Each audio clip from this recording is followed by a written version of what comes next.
こんにちは、トムキチです。突然ですが、皆さん、対等のトップランディングというアーケードゲームをご存知でしょうか？今回、手のひらサイズのトップランディング筐体を自作したので紹介したいと思います。なお、本動画の筐体はトップランディングのゲームプレイを完全再現しているわけではありません。あくまでもトップランディングの雰囲気を再現したミニチュアということをご理解ください。何かの参考になれば幸いです。それでは紹介スタートです。まずはハードウェア仕様をご紹介します。今回は極力手持ちの材料を使って DIY する方針だったので、最初に 3.5 インチディスプレイを使うことに決めて、それに合わせて筐体サイズを設計することにしました。JavaScript を使って 3D 描画させる方針だったので、ある程度パワフルなラスベリーピオンを本体に使用。コントローラーは単独で使用できるように、Arduino Pro Micro で独立した HID ジョイスティックとして動作するようになっています。では分解して構造を見てみます。筐体は PLA 素材で 3D プリンタ出力しています。塗装はラッカー系スプレーで塗装し、ステッカーはインクジェットプリンターで印刷しています。実機の独特なミラー投影ディスプレイの雰囲気を出すため、フレネルレンズが LCD の前に配してあります。ラスベリーPi本体は縦置き配置として USB 接続したケーブルなどを下から出せるようにしてあります。筐体はメンテナンスしやすいようにスライド分割式にしてあります。ディスプレイと本体の接続はブレキタイプの HDMI ケーブルを使用しています。3.5 インチディスプレイは縦配置で使用。画面の約半分は筐体で隠れているので、表示エリアは実質2インチ程度です。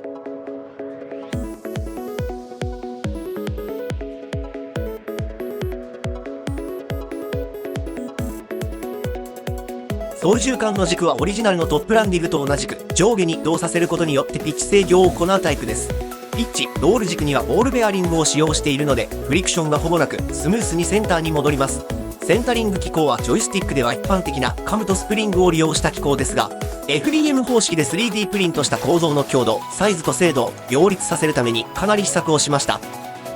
ホールセンサー基板は小型のものがなかったので CNC で削り出して作っています。このホールセンサーは10度程度のレンジだと実行200段階程度となり、またアナログモードでの使用のため Arduino 側の ADC の10ビット分解能でしか読み取れませんが、フライトシミュレータのデバイスとして使用してみても、大型機をゆったり飛ばす分には特に違和感はありません。角軸は Φ4mm のアルミパイプ、ベアリングは Φ7.5mm、厚さ 2.5mm を使用しています。ビキスプリングは 2.5x0.23、8.3mm でカムのクランプを引く設計です。ヨークハンドル部分ははめ込みで済ましていますが、割と滑るので折を見てネジ止めするつもりです。設計ですが、まずは実物筐体のデザインを決定するため、個人的に使い慣れたマヤ上で外観のモデリングを行っています。資料写真はネットから拾ってきたものを使っています。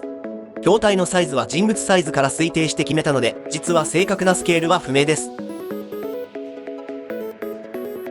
内部構造と 3D プリント用データの設計にはフュージョンを使用しています。非商用版ということもあり、シミュレーション機能も限定的なので軸回りのシミュレーションは行っていません。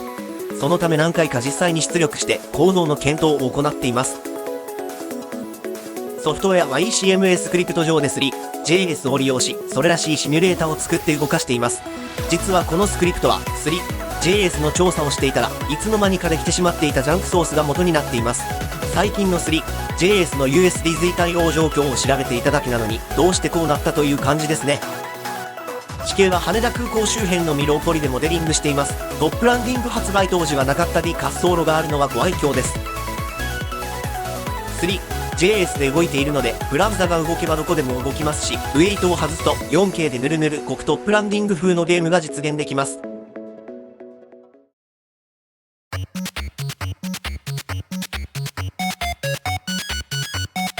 手のひらトップランディング筐体をご紹介しましたが、いかがだったでしょうか？お気づきだったでしょうが、この筐体は足りない部分や機能がいくつか存在します。具体的には、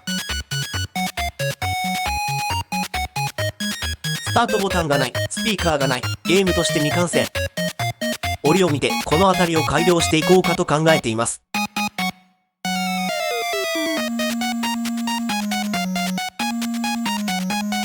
また、自分でも作ってみたいという方が多ければ、設計ファイルや部品リストも公開するつもりです。ぜひチャンネル登録、コメントをよろしくお願いします。